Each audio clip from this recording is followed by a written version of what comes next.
All right, hello everyone. Welcome to B-Sides. We'd like to thank our sponsors. Without them, this event would not be possible. These talks, we will require everyone to silence your cell phones. Make sure they are off.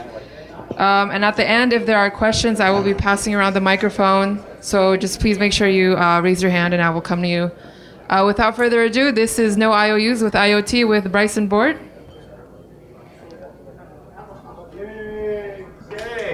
Yeah. The people who clapped have seen me talk before, and so they know what I do to people who don't participate. I have a little bit of a different presentation style. Yes, you should flee quickly. Run.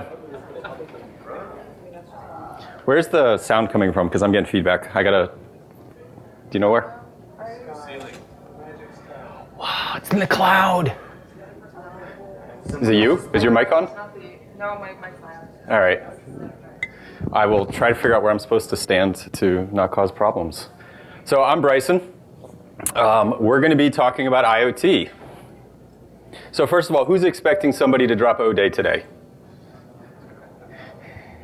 If you want to be a rock star, IoT is the place to start. It's that easy. It's a joke. Security is that bad. And so what we're going to do today is we're going to talk through why it's that bad, what we can do to fix it, of course, because this is an I Am The Cavalry track, and we don't just preen and go for the fame. We actually try to fucking fix something. Right, Josh? That's right. That's how we do it. That's why he keeps bringing me back, because I'm pretending to fix things. We're also going to do a demonstration, so we're going to walk through how to actually conduct an attack. Now, one of the things that I can't plan, because the Russians never listen to me, is that, has everyone seen in the news the Russian IoT hack? Yep. I've been giving this talk for 2 years, showing how it's not about the IoT device, it's the fact that I get on the device, establish a beachhead, hi Adi, and then I laterally move to something of interest. That's what they just did. This week, it just came out. So for a couple of years now, when I first came up with the idea, it was something that was more like theoretical of what could be to make this of more importance than just, hey, Sonny, I'm going to fuck with your nest because I like to play with the temperature. Nobody cares. As sexy as Bo is, nobody is hacking into his web camera and watching him get out of the shower. It's true. I've done it. What was that? Did I see the purple tiara? Do you have a purple tiara? Yeah. With feathers. Ooh la la. Do you wave them? Where am I supposed to stand? Right here. I can't move? Not on that side, because that pillar, you'll be right behind it. Oh. People want to see. People want to see me? Whatever. Oh, fuck. Yeah. Hi, people at home. I'm sorry, I move around. Right here. Okay, that sucks. This is your circle of trust. Circle of trust. So why do you gotta oppress me with a circle? Can't we do other shapes? Octagon. Personally, I prefer the pentagon. Yeah, so quick of who I am. I was an Army officer. I'm on the board of advisors of the Army Cyber Institute, co-founder of the ICS Village. So who's going to DEF CON? Better see you at the Village, or I hacked your phone for nothing. I also founded a company called Grim. That's my nickname, and I recently just launched a product called Scythe. So that's what I do that pays the bills and gets me free beer. All right, so we covered the agenda. All right, Consumer Electronics Show. Takes place here in Vegas. 190 to 200,000 people to descend. You think it's busy now? Try imagining 6 times as many people here. Am I in the safe spot? You're good. Okay. I mean, you have like the dead body policy with your congressman, right? So you know how this works? Yeah. Okay. Stand. Thank you. Read your remarks. Does everybody know who Elliot Phelps is? Just a guy. What's his phone number? So what did we learn from the Consumer Electronics Show? What is the purpose of that show? Do you think it's about security? No. No. Try it again. Do we think it's about security? No. What is it about? LED. LEDs. Selling shit, right? Does anybody buy anything for security? I mean, hell, even security products. We're all just pretending. We buy things because they're sexier, because we want them, right? It makes our life easier. It makes us feel pretty. It's mostly what Dan needs. He needs to feel pretty. So what do we see? We saw, first of all, if it could be internet connected. If it could be internet connected. It was. And if it could be voice enabled. This was the new one. It was. So the problem with IoT is why we're going to hell in a handbasket is because these things are cheap. Computers got really cheap all of a sudden in the last decade. Instead of it being something that was almost like a down payment, and there was like one in the house, now everybody has them, and we have multiple ones. And we're making them on the cloud, because of course everything needs to be on the cloud. And we want to talk to them so that they can listen to us, so it's a more natural human interface. You're shaking your head? Like, yeah, I know, we're fucked, it's terrible. What's your name? Mitch. Mitch. All right, I'll use that in a joke later. Did you know that a smart TV will be sold to you for less than a dumb TV? Yeah. Why? Because I saw your pocket. No. How am I doing so far in this one? Awesome. Thank you. Kind of the same thing, only I feel more oppressed here by having to stand in this. I don't have like the nice hearing breath is your. I know, I like the physical humor where I like slowly like run up the stairs. I've actually done talks too where I like do like really bad parkour through the audience. Can I actually answer this question? Yes, you can. Because the manufacturers of smart TVs then aggregate your user data and sell it to advertisers. Vizio. Bingo. What's your name? Jenny. Jenny. Jenny just nailed it, right? They're selling you up the creek. They love your data. The real creep, what? I think pretty much anything that seems like absurdly cheap, like, is probably selling your data. They're making your money off of something, absolutely. And even things that aren't absurdly cheap, they're starting to look at it. Like your car driving habits. I had somebody the other day who was like, oh, there's this really cool app and it tells me where to find the cheapest gas. And then on top of that, it gives me these points and it gives me like 50 cents off a gallon. And I was like, you don't know why? And they're like, don't you want to use this? I'm like, do you not know what I do for a living? No. All right, we'll skip that. All right, I'll skip this stuff because we're short on time. All right, so mostly what we see is the state of affairs of this is what's happening in IoT attacks. First of all, distributed denial of service. Brian Krebs, right? Ransomware. I predict in the next 5 years that somewhere in this world, someone is going to blearily wake up, look past the hangover, brush their teeth, go downstairs, have a cup of coffee, have some toast, mentally prepare themselves to go into work and deal with the jackasses that they work with, their terrible bosses. Somebody like Sonny looks like he would be a terrible boss. I wouldn't want to go into that. I hate managing. What was that? I said I hate managing people. That's why we hate working for you. And they go to their car, and they go to turn it on, and the infotainment system pops up ransomware. 2 Bitcoins for your car to work. If that's not a dystopian hellscape, well, you haven't been paying attention to the weather out there, because it's coming. Cryptojacking. Cryptojacking is another advantage, or a different version of ransomware, where I'm going to steal your CPU cycles. IoT devices by themselves, of course, we're looking for efficiency, we're looking for scalability, we're looking for just more, and they don't necessarily have a lot of computation. But if I collect a million of a little, then I get a lot. And then these are, of course, tied to whenever John McAfee releases an unhackable Bitcoin device. So you know it's safe, and that drives interest, and then that's what kind of ties to that. I don't know, there should probably be some sort of like cocaine metric there too, I don't know.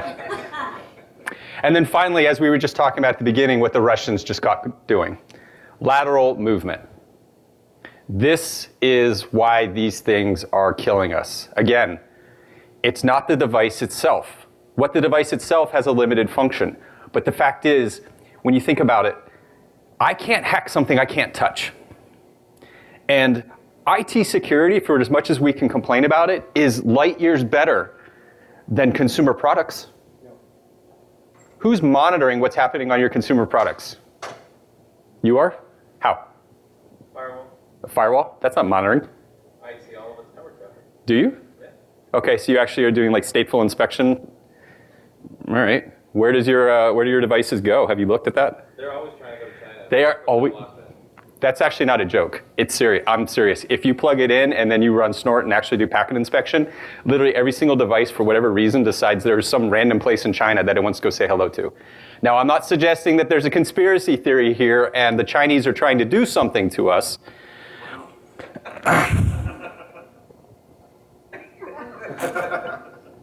But what I am saying is that every device goes to China. Seriously. Now, no, honestly, though, it's not necessarily nefarious. Usually it's going to like Alibaba or it's going to like some, commercial sites. But I could also point out there's no such thing as anything commercial in China. So, herd immunity. Who's heard of herd immunity, besides Jenny, who's been in my talk? You don't look like you've suffered through me before. I have not. Okay. First time. All right, first time. How's it going? Good. Herd immunity. What is it? It's the idea that if you've got a large percentage of the population protected, that's going to also filter down to protecting the individuals. Okay. Do you know where it originally came from? It's medical vaccine. Thank you. Reference to what kinds of things? Yeah. So it was looking at the epidemiological study on cattle. So I have all of these living creatures together, and it turns out if there is a virus, they share it. They don't have to go to conferences to get the con flu, right? They live in it. And so herd immunity is this concept that there's two tipping points. There's the tipping point that my herd is inoculated enough against this virus that there's not an outbreak, or it's not. And suddenly McDonald's gets cheap burgers. Yeah, think about that, what that really means when I said that. It's gross. This is the concept that I am proposing applies to IoT. All of those consumer devices are going to create a tipping point for us in our ecosystem. So it's no longer the fact that Elliot has certain IoT devices so much as those devices are connected to other things, and it creates surface area and it creates space for me to gain purchase to then be able to laterally go to something of interest. It increases the ability for there to be an outbreak. So the question is, how do these outbreaks happen? Skip that. All right. So we've seen really two kinds of attacks. The first was Mirai, and what Mirai did is it turns out almost all of these devices have the same combination of user ID and password. Admin, admin, root, root, root, no password. It's like 10 of them. Mirai was like, oh, well, that's really hard to figure out. Let's just try those. And by the way, they're not typically monitored, so I get as many guesses as I want. And there's like 10 combinations, so I can do 10 combinations, unlike on Windows where it's 3 and I'm locked out, right? IoT devices don't lock me out, so I just throw those. And they got over 1 million devices like that. Reaper and IO Troop said, all right, something more sophisticated. Proof of concepts, end days. Does everyone know what an end day is? Okay, so an end day is a vulnerability that has been disclosed, right? An O day is a vulnerability that nobody knows about. The public doesn't know about it. I know about it because I'm going to take advantage of it. An end day is we've now pushed that out. But of course, that only helps you if you actually patch it. If you're not protected against that, or if the patch isn't available yet. Because there is now a clock ticking from when something is pushed. This is why Am The Cavalry stresses responsible disclosure so much. Because if you don't responsibly disclose and you share that information, you've now given the attackers the head start on, here's the thing, all you have to do is take this code and do it. Guess what we're going to do today? That's what we're going to do. So what they did is they had a catalog of 65 end days, and all they did was match this device against this code, and I'm in. Those are the two kinds of attacks that we see in IoT. How hard is it to patch? There's probably no easier consumer device to patch than your phone. Everyone remember stage fright? Probably kind of rings a bell, sort of like general like doom and gloom. Stage fright was a vulnerability where all I had to do was send you an SMS, a text message, and I had your phone. There's like no better remote exploit than that. You didn't have to interact, and I had it. That worked on Android and that worked on Apple. 9 months after stage fright is what this eye chart of red and blue of all countries in the world. The red is the unpatched, 9 months after the patch was available. On literally the easiest way that we have to apply a patch with the user saying yes. Right? How often does your phone annoy you when a patch is available? Right? Accept the patch, accept the patch, accept the patch.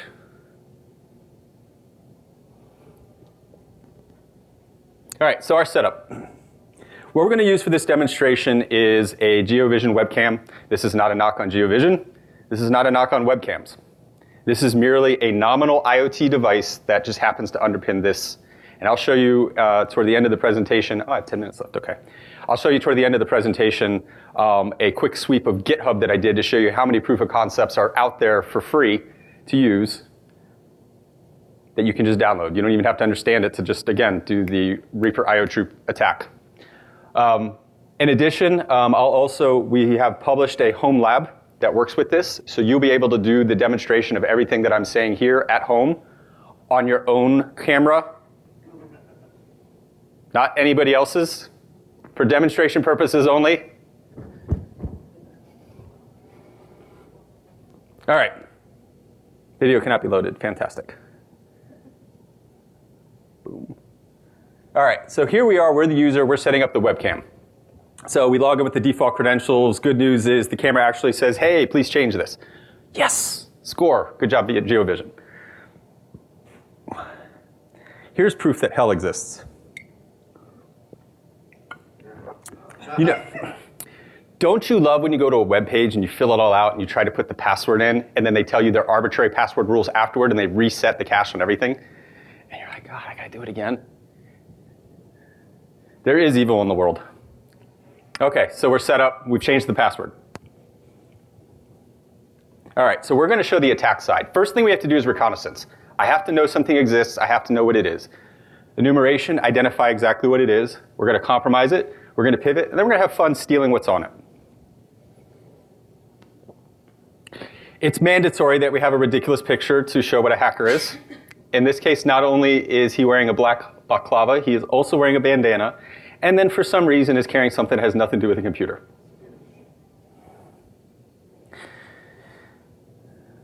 All right.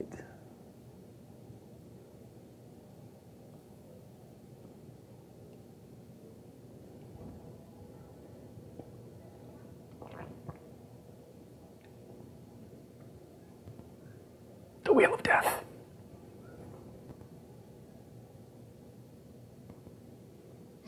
So what you're seeing right now is the attacker's attempt at going into this, all right? And so what he's going to do, or she, is they are going to do a dictionary-style attack of the Mirai approach. So I'm going to try all the combinations, and I'm going to fail because the user changed the password, showing that that worked. Brilliant demonstration. This was the best one. You missed it. Okay, so this is the exploit we're going to use. Coincidentally, this exploit was written by a Chinese author.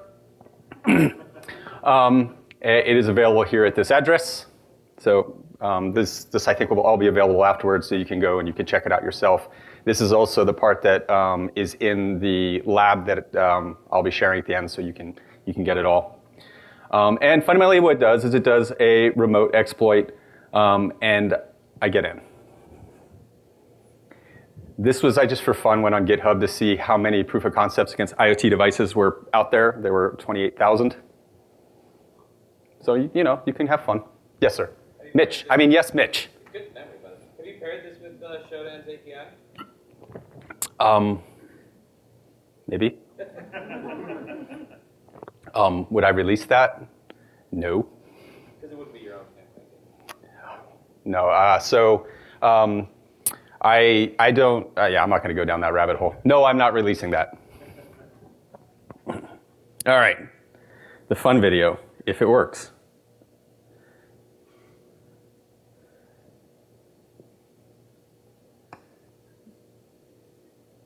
What do you think our odds are of this working?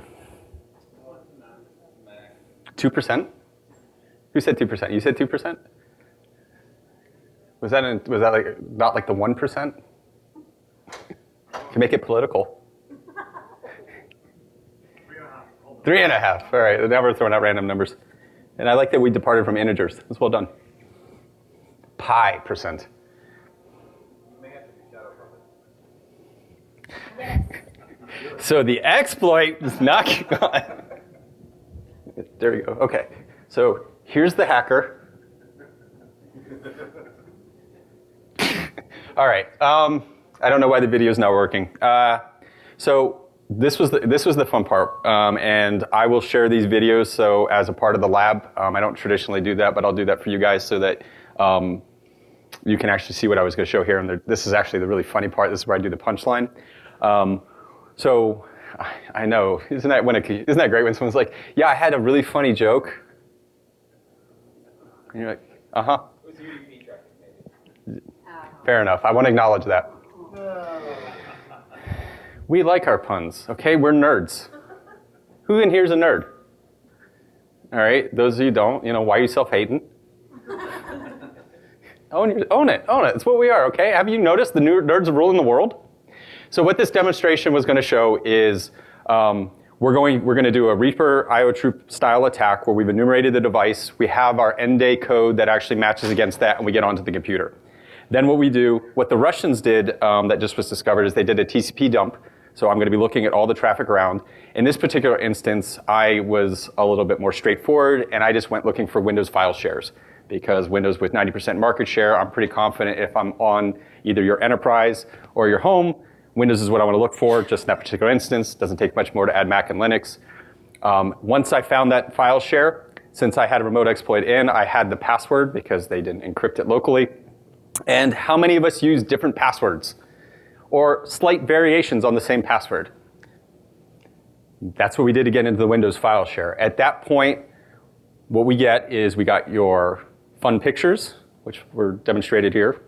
And then we also got your taxes and your bank account.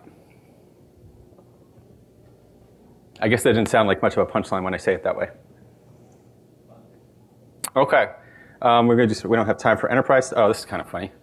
So I also try to include in the longer talk here, I do the enterprise perspectives because we're not always just looking at these things as consumers. And so IoT devices inside an enterprise network, you want to do date, kill, or marry of them.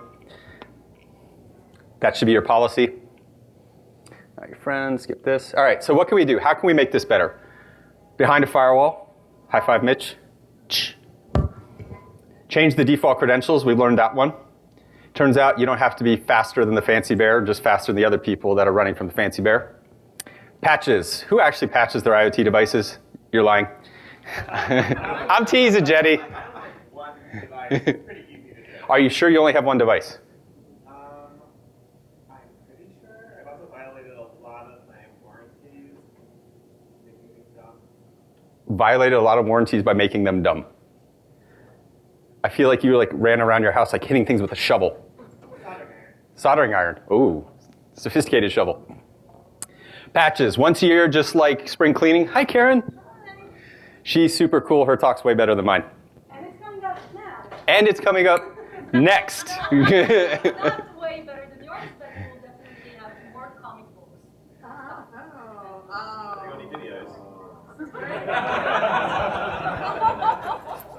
Touche, whoever said that. Yes, but does yours have coloring books? Yeah. Thank you. I brought one for you, by the way. Very kind. Thanks. Thank you very much. Okay, final thing. Going back to the concept, hackers can only hack what they can touch. We want to segregate our LANs. Don't put consumer IoT devices on the same network as you are doing your taxes, as you are taking your compromising photos, as you are saving the porn footage of what you captured from Bo's webcam. Don't do it. Yes, Mitch? May you want to think about some layer 2 segregation because like the Google Home speakers do take security a little bit seriously and they have a TTL of 1 whenever it tries to talk to your nearby devices. So VLAN separation didn't work when I tried it. Oh, interesting. I should probably know that considering we use a Google Home in our smart house demonstration. Wow, sounds like I know what I'm doing. Good call, though. Thank you. Call to action, manufacturer accountability. And I never expect any manufacturer to put something out, unlike John McAfee, that is unhackable. There's no such thing, all right? There's no something that's completely secure. We need to plan for the life cycle, starting with responsible disclosure. I need a point of contact publicly available so the independent security research community has someone to go to when they find out how fucked up it is, or however else that's discovered.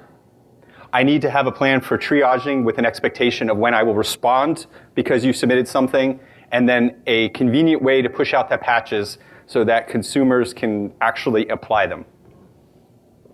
And then final thing is end of life, right? You should not just be allowed to have your IoT devices hang out there like zombies killing us.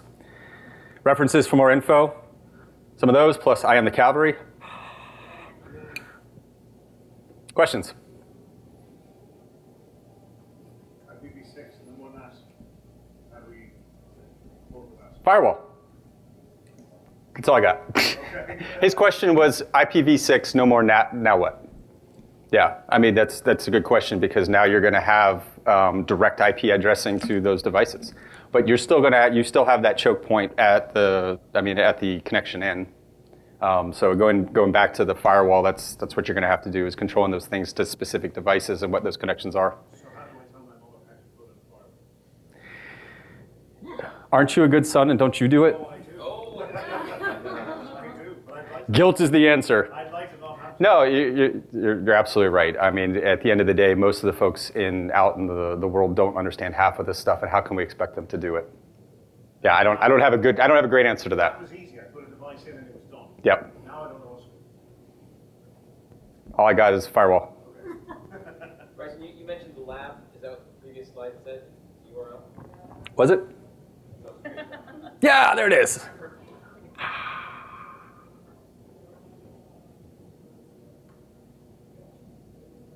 Done? Okay, thanks. Anything else? Nope. All right, I think we ran out of time. Thank you, Bryson.